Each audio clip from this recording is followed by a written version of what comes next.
आं डाइरेक्ट बुंनोसै ना दिनै जोंनि 10 नं देबरगाव बिटिसि एसटि कनस्टिटिउयेन्सिनि आन्दोआव थानाय 13टा भिसिडिसिनि मासिगिरिफोरखौ जों सायख'नानै बिथांमोननो एपइन्टमेन्ट लेटारखौ जोङो दिनै होनो हाबाय। बिनि थाखाय जोबोद गोजोननाय मोनदों। बे समाव आङो जोंनि देबरगाव समस्तिनि मानगोनां चिफ श्रीजुत हाग्रामा महिलारि बिथांखौ हामबाय होनो साबायखर बावो।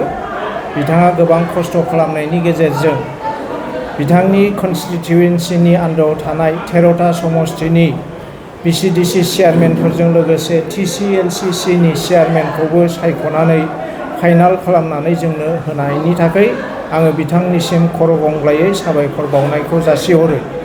जोंनि 13टा भिसिडिसिनि मुंफ्रा जाबाय देबरगाव भिसिडिसि, बेयाव सुकुर सिं बसुमतारी फाख्रिगुरिनिफ्राय जोङो चेयारमेनखौ मोननो हादों। बेनिफ्राय जोंनि कालुगाव सुबाइजार भिसिडिसिनिफ्राय चम्पाबती नार्जारी, बिथांजोआ हल्थुगावनि। बेनिफ्राय तिनिआलि सारिआलि भिसिडिसिनि थाखाय जोङो सजिब बसुमतारी, बिथांखौ चेयारमेन हिसाबै मोननो हादों, लावरिपारा गामिनि। बेनिफ्राय जोंनि आमगुरि भिसिडिसिनि थाखाय रुबेन हासदा, बिथाङा आमगुरिनि, बिथांखौ जोङो भिसिडिसि चेयारमेन हिसाबै मोननो हादों। बेनिफ्राय हल्थुगाव भिसिडिसिनि थाखाय आगोमा नार्जारी, बिथाङा दबिन जरानि, बिथांखौ जोङो चेयारमेन हिसाबै मोननो हाबाय। बेनिफ्राय सिम्बरगाव भिसिडिसिनि थाखाय जोंना फोजाखां बसुमतारी, बिथाङा 2 नं फाख्रिगुरि गामिनि जायनारि खाथियाव, बिथांखौ जों मोननो हादों। बिनि उनाव मावरियागाव भिसिडिसिनि थाखाय जों मोननो हादों गोजोन बसुमतारी, खालायगाव गामिनि बिथांखौ चेयारमेन हिसाबै जों मोननो हाबाय।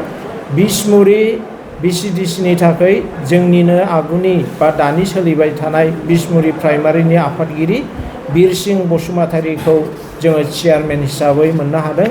बेनिफ्राय जोंनि इस्ट मालिगाव भिसिडिसिनिफ्राय जोङो हायना बाला ब्रह्म, महनपुर गामिनि, बिथांखौ मासिगिरि हिसाबै भिसिडिसिनि मासिगिरि हिसाबै जों मोननो हादों। बासबारि बद्रानपुर भिसिडिसिनि थाखाय जोङो रुपनाथ ब्रह्म, वेस्ट बद्रानपुर गामिनि, बिथांखौ मासिगिरि हिसाबै भिसिडिसिनि मोननो हाबाय। उल्टापानि भिसिडिसिनि थाखाय जोङो गपाल चन्द्र लहार, बिथांखौ चेयारमेन हिसाबै मोननो हाबाय, बिथाङा लाबायनपुर गामिनि उल्टापानि। बेनिफ्राय महेन्द्रपुर सरलपारा प्राइमारि बा भिसिडिसिनि थाखाय जोङो सुर्य बाहादुर सेत्री, सरलपारानि, बिथांखौ चेयारमेन हिसाबै मोननो हादों। बिनि उनाव कालुगाव सुबाइजार भिसिडिसिनि थाखाय जोंनिनो BPF राजनैतिक हान्जानि अर्गानाइजिं सेक्रेटारि बिथांजोआ चम्पाबती नार्जारी, हल्थुगावनि, बिथांखौ जोङो चेयारमेन हिसाबै मोननो हादों। बिनिफ्राय 10 नं देबरगाव बिटिसि कनस्टिटिउयेन्सिनि TCLCCनि थाखाय जोङो मासिगिरि हिसाबै, चेयारमेन हिसाबै केनेडी महिलारि, बिथांखौ जों मोननो हाबाय। जोङो बिथांमोन गासैखौबो TCLCCनि मासिगिरि आरो सोद्रोमाफोर आरो भिसिडिसिनि मासिगिरिफोर आरो सोद्रोमाफोर, बिथांमोन बयनोबो जोङो कंग्रेचुलेसन होयो, गाहाम अनसायनाय होयो।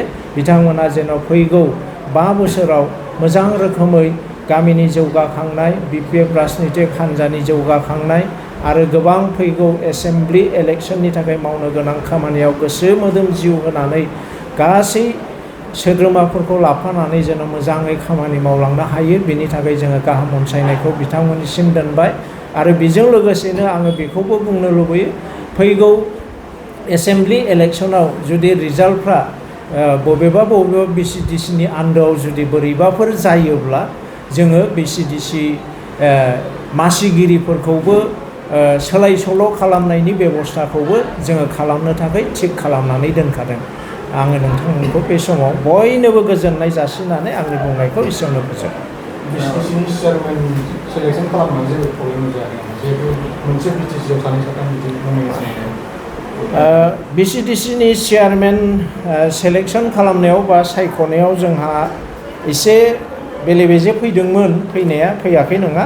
मानोना नमिनेसना गोबां दंमोन बबेबा VCDC निफ्राय जोंहा 15 गाहामसिम 16 गाहामसिम फैदों बबेबानिफ्राय 6 जन 7 जन बेबादि नमिनेसन फैदों VCDC प्राइमारिफोरनिफ्राय दा बिनि गेजेराव जोङो गोबाव सम सावरायलायनायनि गेजेरजों बयजोंबो गोरोबज्लायनानै जोङो दिनै जायफोरनो जोङो एपइन्टमेन्टखौ होनो हाबाय बिसोरखौ फाइनाल खालामनानै लानो हादों आरो भरसा खालामो इयुनाव जेबो भुल बुजाबुजि आरो दावराव दावसि जानाय नङा। ओरैनो जोंनि BTC नि माबा बादिबा मा होननानै पलिसि बादिब्ला 50-50 होननानै बुंदोंमोन नाथाय जोंनि 10 नम्बर देबरगाव समस्तिनि आन्दोआव जोङो बेबादिखौ खालामजोबनो हायाखिसै दा 13टा VCDC नि गेजेराव जोङो 2ल' आइजो VCDC मासिगिरिफोरखौ मोननो हाबाय। नोंथांमोना गोब्राब नाजासेयावबो जेरावबो जाफुंसारनो हायाखै नामा? जानांदों नामा गुबुन गुबुन रोखोमनि जेंनाजों मोगा-मोगि? जुदि जेरावबो जाफुंसाराखैब्ला आरो बायदि जेंनाजों मोगा-मोगि जानांदों अब्ला बेफोरनिफ्राय जेंना बोस्रांनायनि राहाखौ लादो। मायांनिफ्राय सोलोंथाइ लानाय मुंदांखा तान्त्रिक आरबाज कबिराजआ नोंथांमोननि बेफोर जेंनाखौ बोस्रांनानै होगोन। बयनिबो गेजेराव सोमजिबाय थाग्रा जेंनाफोर जेरै सोलोंथाइ लानायाव सोमजिनाय जेंना, हास्थायब्लाबो साख्रि मोनैनि जेंना, फालांगियाव जेंना सोमजिनाय, हा-हुनि जेंना, बिसि-फिसायनि गेजेराव दावराव-दावसि जानाय, मोजां मोनलायनायाव हेंथा सोमजिनाय जेंना, जुलि जानायनि उनाव गथ' मोनैनि जेंना, फेग्रा एबा निसा मुवा लानायखौ गारहोनायनि राहा, सुथुरनि गाज्रि नोजोरखौ दानगारनाय, जुलि जाखांनायनि उनाव गुबुनजों मोजां मोनलायनायनि सोमोन्दो लाखिनाय, राजखान्थि बिथिङाव जेंना बायदि बायदि जेंनाफोरखौ गैया खालामनायजों लोगोसे गोसो बोनो हानाय गोहोनि ताबिज एबा राजमुहिनि ताबिजखौ मुंदांखा आरबाज कबिराजनिफ्राय मोननो हागोन। अब्ला मानोथो गोबाव खालामनो? नोंथांनि जेंनाखौ गैया खालामनो थाखाय 7908887945 मबाइल नम्बराव फोनांजाब खालामदो आरो आरबाज कबिराजनिफ्राय सुबुरुन लादो।